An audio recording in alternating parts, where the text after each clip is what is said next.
നമസ്തേ പ്രിയമുള്ള പ്രേക്ഷകർ, നമ്മുടെ ചർച്ച ചെയ്യുന്നത് ആദിത്യൻ്റെ വൃശ്ചികരാശിയിൽ നിന്നും ധനുരാശിയിലേക്കുള്ള ചാരവശാലുള്ള മാറ്റമാണ്.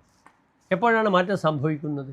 1201 ധനുമാസം 1-ാം തീയതി, അതായത് വൃശ്ചികമാസം 28-ാം തീയതി അർദ്ധരാത്രി കഴിഞ്ഞ് ധനുമാസം 1-ാം തീയതി ഉദയാൽ പൂർവം, അതായത് 2025 ഡിസംബർ 15 കഴിഞ്ഞ് 16-ാം തീയതി പുലർച്ചെ ഉദയാത്പൂർവം 4:15 ധനുരവി സംക്രമം. ധനുമാസത്തിൽ ധാരാളം വിശേഷങ്ങളുണ്ട്, സവിസ്തരം നമുക്ക് പ്രതിപാദിക്കാം. ഇവിടെ സ്വതവേ വൃശ്ചികത്തിലെ സൂര്യൻ അത്ര ശുദ്ധനല്ല. പലപ്പോഴും സാഹസികതയും എടുത്തുചാട്ടവും ഒക്കെ നടത്തി അശുഭഫലങ്ങളെ പ്രതിനിധാനം ചെയ്യുന്ന ഗ്രഹമായിരുന്നു സൂര്യൻ. പലപ്പോഴും ശ്രദ്ധിക്കുക, വൃശ്ചികത്തിലെ സൂര്യൻ വളരെയധികം നന്മകൾ പ്രദാനം ചെയ്ത് കാണാറുണ്ട്. പക്ഷേ ധനുവിലെ സൂര്യൻ അങ്ങനെയല്ല. വ്യാഴക്ഷേത്രത്തിലെ സൂര്യന് വ്യക്തമായ ഒരു ദിശാബോധം കൊടുക്കുന്നുണ്ട് ജ്യോതിഷത്തിൽ. അവയുടെ ആശ്രയഫലം തന്നെ നിങ്ങൾ ശ്രദ്ധിക്കുക. സൽപൂജ്യ, സജ്ജനങ്ങൾ തന്നെ പൂജിക്കും, ബഹുമാനിക്കും. ധനവാൻ, സാമ്പത്തികമായിട്ടും വളരെയധികം ഗുണം കൊടുക്കും ധനുവിലെ സൂര്യൻ. ധനുർധരഗതേ തീഷ്ണ ഭിഷക് കാരുക. ധനുർധരഗതേ, ധനുരാശിയിൽ വരുമ്പോൾ തീഷ്ണ, സ്വഭാവത്തിൽ തീഷ്ണത ഉണ്ടാകും. സ്വതവേ തീഷ്ണതയുള്ള രാശിയാകുന്നു ധനുരാശി. അതിനാൽ തീഷ്ണത വളരെ കൂടും. ഭിഷക്, ഒന്നുകിൽ വൈദ്യശാസ്ത്രത്തിൽ വളരെ പ്രവീണനാവും, അല്ലെങ്കിൽ കാരക, ശില്പിയാകും. ശില്പവേലകളിൽ വളരെയധികം എഞ്ചിനീയറിങ്ങുമായി ബന്ധപ്പെടുന്ന ടാലൻറ്റ് വളരെയധികം കൂടുമെന്നൊരു ഫലം പറഞ്ഞിട്ടുണ്ട്. സ്വതേ ധനുരാശിക്ക് ശില്പബുദ്ധി എന്നൊരു പേര് പറഞ്ഞിട്ടുണ്ട്. ആരോഗ്യ സാങ്കേതിക മേഖലകളിൽ ശോഭിക്കും ധനുവിൽ നിൽക്കുന്ന സൂര്യനെന്ന് നിങ്ങൾ അറിയുക. നല്ലൊരു ഫലമാണ് ധനുവിൽ നിൽക്കുന്ന സൂര്യനെ പറ്റി പറഞ്ഞിട്ടുള്ളത്. അത് ഓരോ രാശിക്കാർക്കും എപ്രകാരമാണെന്ന് നമുക്ക് ചിന്തിക്കണം. അതിനുമുമ്പേ മനസ്സിലാക്കണം, താതസ്യാത്മപ്രഭാവ, പിതാവിൻ്റെ കാരകനാണ്. അപ്രകാരം തന്നെ വ്യക്തിത്വം, ഇതും കൂടി ചിന്തിക്കേണ്ടുന്ന ഗ്രഹമാകുന്നു സൂര്യൻ. അതിനാൽ ഈ സൂര്യൻ ധനുരാശിക്കാർക്ക് നന്മകൾ പ്രദാനം ചെയ്യും. എപ്രകാരം ഓരോ രാശിക്കാർക്കും എന്ന് നമുക്ക് ചിന്തിക്കണം.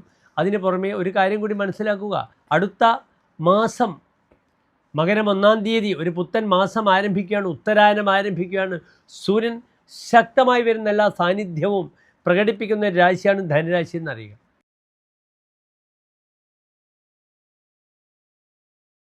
ഉത്രാട നക്ഷത്രത്തിൻ്റെ അവസാനത്തെ 45 നാഴിക, തിരുവോണം അവിട്ട നക്ഷത്രത്തിൻ്റെ ആദ്യത്തെ 30 നാഴിക വരുന്ന 2.25 നക്ഷത്ര സമൂഹം.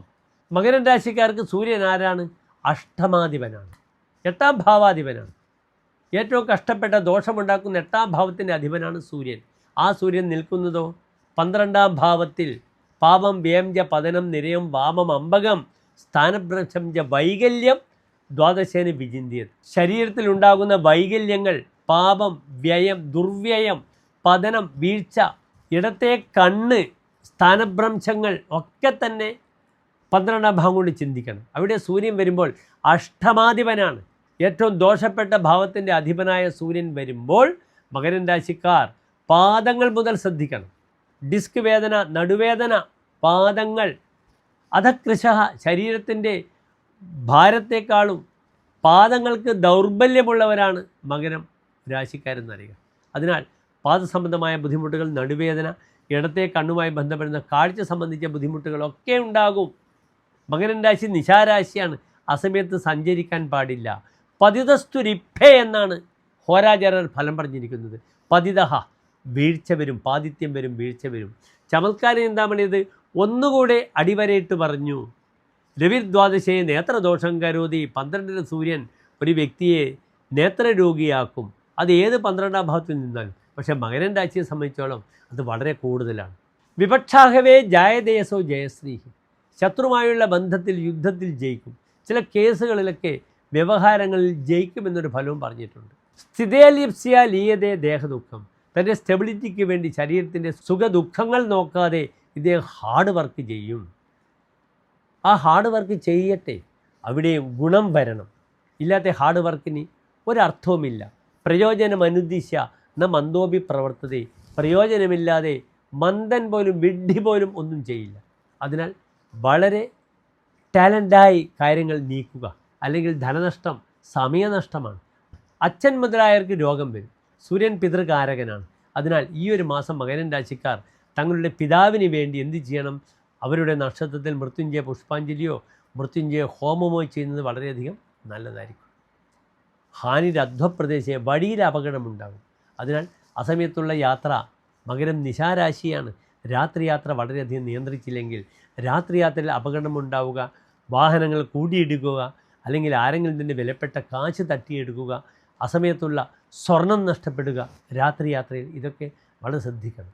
അസമയത്ത് യാത്ര ചെയ്യരുത് മകരം രാശിക്കാർ. നേരത്തെ വീട്ടിലെത്തണം ഈ ഒരു മാസക്കാലമെന്ന് ഓർമ്മപ്പെടുത്തുന്നു. നന്ദി, നമസ്തേ.